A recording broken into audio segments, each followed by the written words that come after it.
Vous souhaitez arrêter de fumer, mais vous hésitez par crainte de prendre du poids. Eh bien, voici les faits à ce sujet. Tout d'abord, rappelons-nous qu'une personne sur 4 ne prend aucun poids avec l'arrêt tabagique. Toutefois, pour la plupart des gens, il est vrai qu'en fumant régulièrement, le métabolisme de base augmente significativement. En d'autres termes, le corps dépense plus de calories, sans effort, chez la personne qui fume. C'est ainsi parce que la cigarette provoque un stress sur le système cardiovasculaire, qui travaille alors plus fort, ce qui engendre une plus grande consommation d'énergie globale. Le métabolisme ralentit donc à un niveau plus normal avec l'arrêt du tabac, ce qui diminue la dépense calorique. Oui, un gain de poids est possible après l'arrêt tabagique, mais, bonne nouvelle, il existe une façon de le contrer ou de le réduire, et c'est de bouger. La relation est directe. L'exercice s'occupera de dépenser les calories qui étaient brûlées par la cigarette. Contrairement à ce qu'on pourrait penser, vous n'avez pas besoin de souffrir pour y arriver. Il faut chercher à atteindre 150 minutes d'activité physique d'intensité moyenne par semaine, ou encore, si vous préférez, 30 minutes d'activité par jour, 5 jours par semaine, pour atteindre d'importants bénéfices sur votre santé. Si 30 minutes d'activité quotidienne vous semble long, sachez que vous pouvez fractionner cette durée en périodes plus courtes tout au long de la journée pour obtenir la même efficacité.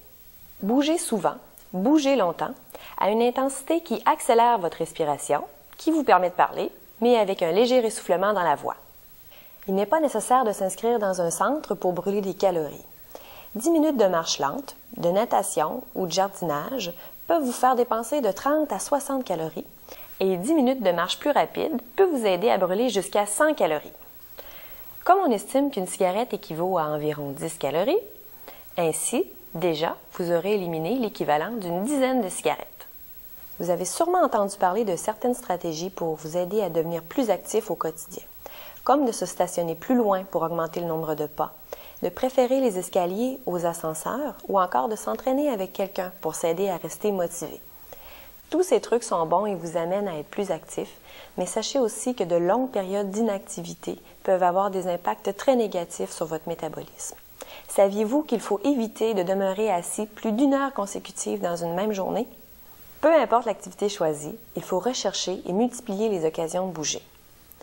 Pour réussir à demeurer actif au fil du temps, les activités doivent être amusantes et variées. Soyez attentif aux bienfaits ressentis pendant et après l'exercice. Un meilleur sommeil, une meilleure respiration et une plus grande énergie sont des effets qui sont rapidement ressentis et qui pourront certainement vous aider à persévérer dans votre objectif d'arrêter de fumer. En terminant, n'hésitez pas à demander conseil à un kinésiologue qui saura vous guider dans votre plan d'action.